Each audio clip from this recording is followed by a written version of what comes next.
అన్ని కంపెనీల original parts wholesale ధరలకే best quality.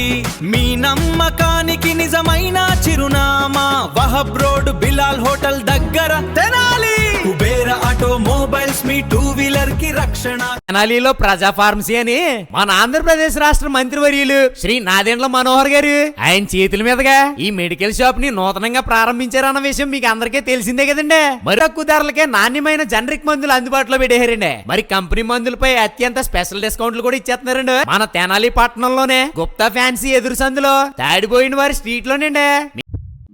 Cardiac multi speciality hospital star శ్రేణి లిమిటెడ్ లో సభ్యత్వం పొందండి. మీకు చేసుకునే పొదుపుపై అత్యధిక వడ్డీ పొందండి. మీ గోల్డ్ పై అత్యధిక విలువ. మున్సిపల్ ఎన్నికల వేళ చైర్మన్ సీటు ఆశిస్తున్న వారు ఒక్కసారిగా ఉలిక్కిపడ్డారు. ఎందుకు ఉలిక్కిపడ్డారంటే ఇప్పటి వరకు మున్సిపల్ చైర్మన్ కావాలంటే నాయకుడిని ప్రసన్నం చేసుకుని ఆ వార్డులో కొద్దో గొప్ప పేరుంటే సరిపోయేది. కానీ ఇప్పుడు అలా కాదు. కేవలం నాయకుడిని మాత్రమే ప్రసన్నం చేసుకుంటే సరిపోదు. మున్సిపల్ పరిధిలో ఉన్న ప్రజలను ప్రసన్నం చేసుకోవాలి. అందుకు తగ్గ పలుకుబడి ఆర్థికంగా నిలదొక్కుని ఉన్న వ్యక్తి అయి ఉండాలి. ఇలా ఎందుకు అప్పటికి ఇప్పటికీ ఏంటి ఆ తేడా అని అనుకుంటున్నారా? అదేనండి, ప్రభుత్వం తీసుకున్న ప్రత్యక్ష ఎన్నికలు. మున్సిపల్ చైర్మన్ను ఇప్పటి వరకు కౌన్సిలర్లు కలిసి ఎన్నుకునే ప్రక్రియ ఉండేది. కానీ ప్రభుత్వం ఆ పద్ధతిని మార్చేసి డైరెక్ట్గా చైర్మన్ను కూడా ప్రజలే ఎన్నుకునేలా నిర్ణయం తీసుకున్నారు. దీంతో చైర్మన్ అభ్యర్థి కూడా ప్రజల్లోకి వెళ్ళి ఓటును అభ్యర్థించాల్సి ఉంటుంది. ఇలా ప్రజల్లోకి వెళ్ళి ప్రత్యక్షంగా ఓటును అభ్యర్థించాలంటే అందుకు తగ్గ పలుకుబడి ఆర్థికంగా బలమైన వ్యక్తి అయి ఉండాలి. ఇప్పటి వరకు మున్సిపల్ చైర్మన్ అవ్వాలంటే పట్టణ ఓటర్లతో సంబంధం లేకుండా వారి వార్డులో గెలిస్తే సరిపోతుంది. వీరికి చైర్మన్గా గెలిచే తాహత లేకపోయినా నాయకుడి ఆశీస్సులతో చైర్మన్ పీఠను దక్కించుకోవచ్చు. కానీ ఇప్పుడు అలా కాదు. చైర్మన్ ఎన్నిక డైరెక్ట్ కావడంతో ప్రజల్లోకి వెళ్ళి ఓటు సంపాదించి చైర్మన్ పీఠం దక్కించుకోవాలి. ఈ పద్ధతిలో పోటీపడి చైర్మన్ అవ్వటం ఆషామాషి కాదు. డైరెక్ట్ ఎన్నిక అని ప్రకటన రాగానే అన్ని పార్టీల్లో చైర్మన్ కోసం పోటీ చేసేవారి సంఖ్య 10% పడిపోయింది. కారణం ధనం దండిగా ఉండాలి.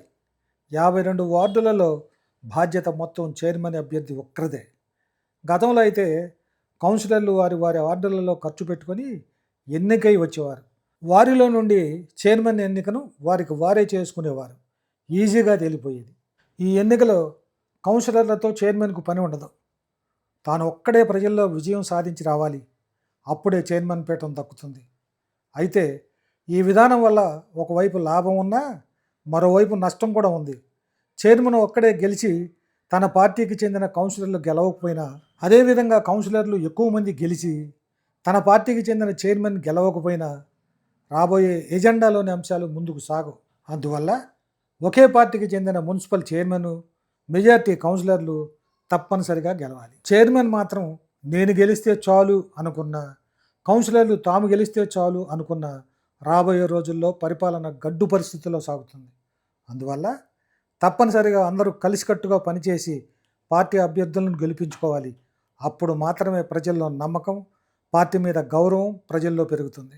ఏది ఏమైనా చైర్మన్ అభ్యర్థి ప్రత్యక్ష ఎన్నికల బరిలో దిగాల్సి ఉండటంతో అధికార ప్రతిపక్ష పార్టీల్లో ముందుకు వచ్చే వారి సంఖ్య చాలా తగ్గిందనే చెప్పాలి. ప్రభుత్వం తీసుకున్న ఈ నిర్ణయంతో చైర్మన్ పదవి ఆశిస్తున్న వారు దిమ్మరబోయారనే చెప్పాలి.